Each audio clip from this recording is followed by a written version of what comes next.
El cuarto oriental del templo. Del libro Iniciación Antigua y Moderna.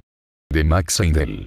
Una vez que ha dado sus primeros pasos en el sendero, el aspirante se halla enfrente del velo que cuelga ante la entrada del templo místico. Corriéndole a un lado, penetra en el interior del departamento oriental del santuario, el cual era llamado el lugar santo.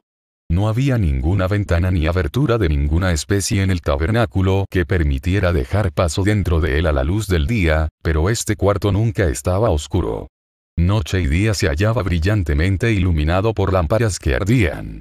Su mobiliario era un símbolo de los métodos que el aspirante debe seguir para alcanzar el desarrollo de su alma por el servicio. Consistía este mobiliario principalmente en 3 objetos: el altar del incienso, la mesa de los panes de proposición y el candelabro de oro, del cual procedía la luz.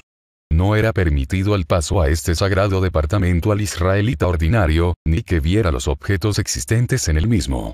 Nadie sino un sacerdote podía pasar el velo externo y entrar ni aun en este primer cuarto. El candelabro de oro se hallaba colocado en el lado del sur del lugar santo, de modo que se hallaba al lado izquierdo de la persona que entraba en él. Se hallaba construido de oro puro y consistía en un brazo o columna central, elevándose desde la base, del cual salían 6 brazos. Estos brazos arrancaban de 3 puntos diferentes de la columna principal, y se curvaban hacia arriba en 3 semicírculos de distinto diámetro, como es natural, puesto que salían de distinta altura de la columna, y simbolizaban los 3 periodos de desarrollo, los periodos de Saturno, solar y lunar, por los cuales ha pasado el hombre antes de llegar al actual periodo terrestre, que en aquel entonces no había llegado ni a la mitad de su desarrollo. Este último periodo estaba simbolizado por la séptima luz. Cada uno de estos 7 brazos terminaba en una lámpara, y estas lámparas se nutrían del más puro aceite de oliva, que se hacía sufriendo un proceso especial. Los sacerdotes eran los encargados de tener cuidado del candelabro, que nunca se hallaba sin alguna luz encendida. Todos los días se examinaban las lámparas, se arreglaban y se les ponía aceite, de modo que pudieran arder constantemente. La mesa de los panes de proposición estaba colocada en el lado norte del departamento, de modo que se encontraba a la mano derecha del sacerdote, conforme entraba en este cuarto y mirando al velo segundo. Encima de esta mesa había siempre 12 panes de pan sin levadura, los cuales se hallaban puestos en 2 montones de 6 panes cada uno, pan sobre pan, y encima de cada pila o montón se colocaba una pequeña cantidad de incienso.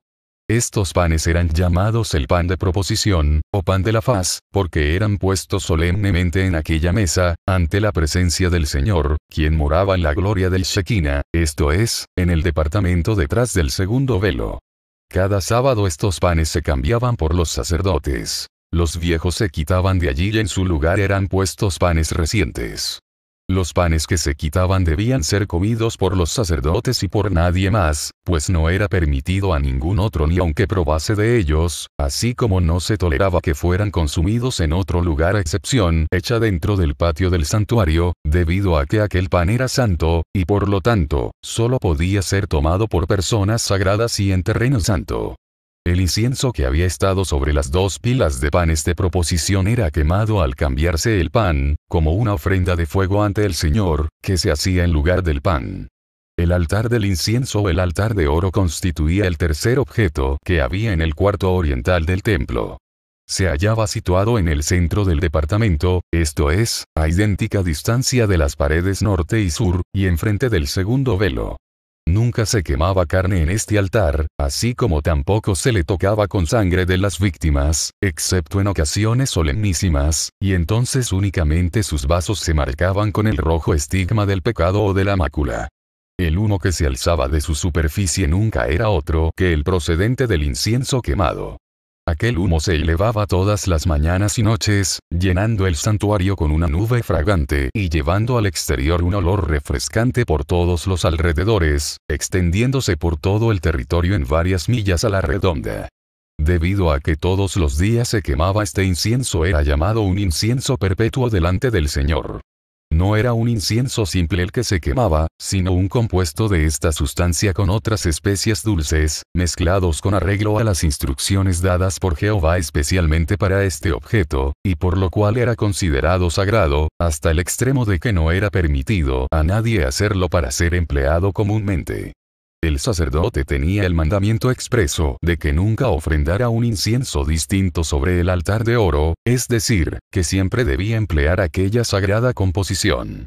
Este altar se hallaba colocado precisamente delante del velo, por la parte de afuera, pero en contraposición a la silla de misericordia, que se hallaba detrás de aquel velo. Por cuya razón, aunque el sacerdote oficiaba ante el altar del incienso, no podía ver la silla de misericordia, debido a impedirlo el velo segundo. No obstante, debía al ofrecerlo mirar hacia aquella dirección y dirigirlo en tal sentido.